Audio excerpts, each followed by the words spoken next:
Sanatana Goswami is saying Manasik is the best because Jali Bankaro. The Manasik japa requires the most absorption of the mind, and this is where the purification takes place. That's why Lord Chaitanya emphasizes the man. The very beginning of Shikshastikam, he says, it's a little loud, I think so. Yeah, we're trying to add something up there. This is the second time I've adjusted. Because he goes up and down and it's playing. I thought it'd make it more interesting. Variety is the mother of enjoyment. So these Sunday satsangs don't want to make a difference. Then it's too loud, you can't hear it. Can you hear it? Better, much better.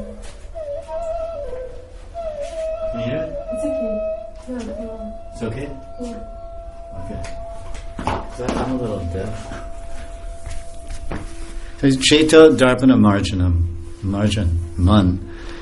So the mind has to be purified. The mind is a point of liberation or bondage. Krishna is telling Gita. So for our mind to attract Krishna, Karshan, it has to become pure. When the mind is pure, then Krishna comes to the pure mind and he sits there in asan. Because pure mind means Sandini Shakti. And that means the existence, the foundation for which Krishna can thrive and manifest and appear. So we should think that proper chanting is manasik. It's completely silent. Now in silent chanting, because I said that there's three aspects of Bhakti Bhajan that are included in japa: Shravanam, Kirtanam, Smaranam. We have to hear, we have to chant, and most importantly, we have to remember. This is the most important thing. Krishna is telling in Gita many things, but in the 8th chapter he's talking about death. He says, Yam yam vapi smaran bhavam tyachit yanti kalevaram tam tam eveti konteya sada tad bhava bhavitaha. He says, Ante kalevaram ye shariram katam hogya marana. When this body is finished, then sada tad bhava bhavitaha. Sada, always, tad, that, bhav, bhavita. That bhav that you've been always thinking about, that feeling, that mood of devotion, that angle, that stahi rati, that relationship with Krishna you've been meditating on and cultivating, thinking about. Sada tad bhav, bhavita. That condition, bhavita, existence, you will attain the next life.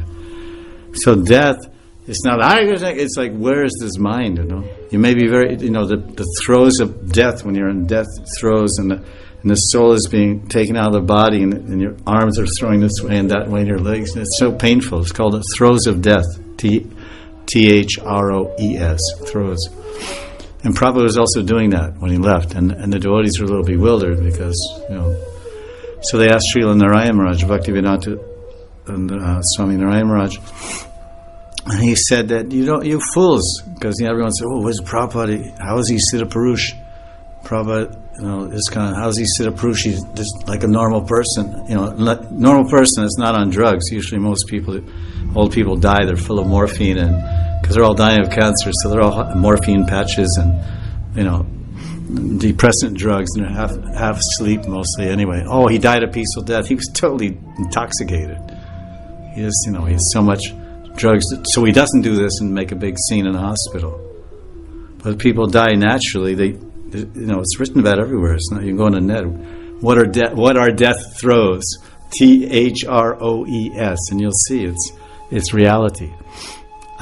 That's a so-called natural death for a Gnostic, Pashandi, non-devotee, impious person. But Prabhupada is a saint. He didn't just sit in asana, Brahmarandra, like that. He's lying in bed and like this. And devotees saw it's on film, but that's all spliced off because there's some film called The Final Moments, Prabhupada. But there was an original screening way back when by Yadubara, and they saw. So they asked Narayana Maharaj, and Narayana Maharaj said, "You fools, you don't understand. Sometimes these great Siddha Mahatmas are already entering the Leela. So in his Manjari Srup, he was already dancing. In his Manjari Srup, his Siddha Srup, his Siddha Deya, his spiritual form, probably.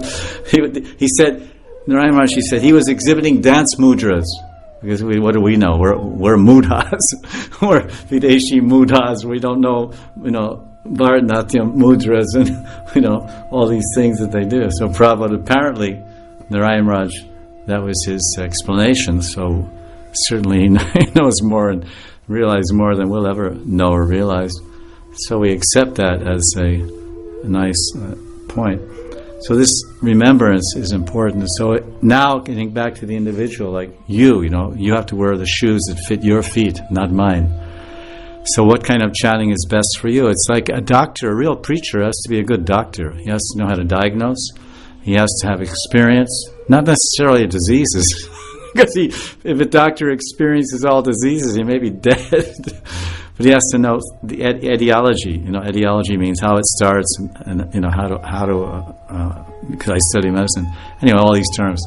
He has to know how to diagnose, and then a course of action, a course of treatment. This will take this long. This is your diet. This is your medicine. This is your exercise. It's a holistic approach, proper doctor. Preacher is not different. A pracharak is not different. Especially if it's guru or acharya. If he's just a bhajanandi, then whether he knows Shastra or doesn't know, he may be pagal, but he loves Radharani. He's had sporty of Radharani. He doesn't know. Maybe he knows. Maybe he doesn't. He just lives under some kadamba tree and does madhukar and he's in prem. But if someone is acharya and he's giving pravachan and people are coming to him, that means he's assuming I am teacher. Guru means I am teacher on one level. Ultimately, it has to mean he has to have anubhavas. He has to have Krishna anubhav. This is told in Bhagavatam, the sentence of the true Guru. He's had experience. Anubhav means experience, sporty of Krishna. He's seen Krishna. He doesn't go advertise, tell. Or he has tattva darshan. He has been trained in tattvas and philosophy, and he understands them clearly, and he feels inspired to teach what he knows.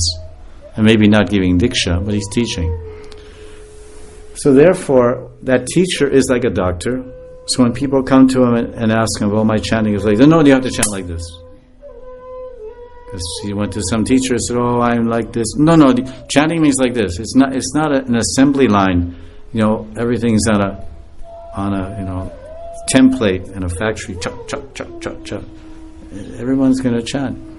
So it's all good. Loud chanting, as I called in my book, you can just take it. And take it free and read it. If you like it, then give a 2-week trial demonstration. So I said, if your chanting style is loud rooftop rounds, then you should best go on the roof and not the temple roof. I think some people they chant like this. It's God, especially the people are very much like do Jorse. So it's very good, because that's good for them, and that's the medicine they need at that time in the revolution of their consciousness, or their varna or ashram or whatever, their bhakti. But what are you? You're a spiritualist, and you're traveling with a guru, and you want to be a guru, and you somehow you have, and it's artistic ability, you have sensitivity, you have perception. You're not just some truck driver from Chicago.